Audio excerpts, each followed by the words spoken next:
Dito naman tayo sa dagat. Before that, meron pong napadpad dito isang Rose'n Jack. Charis.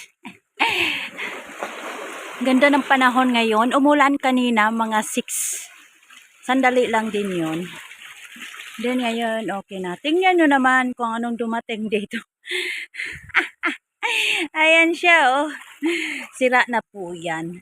Galing yan doon sa beach na yon. Tapos napunta siya dito. Kasi malakas siguro yung alon. Kaya napunta siya dito. Doon na din yung pwesto namin. High tide ngayon, guys. Super tide. Ang linaw ng dagat ngayon. That's it. Thank you for watching. See you my next vlog. Follow for more. Don't forget, like and share my video. Mwah!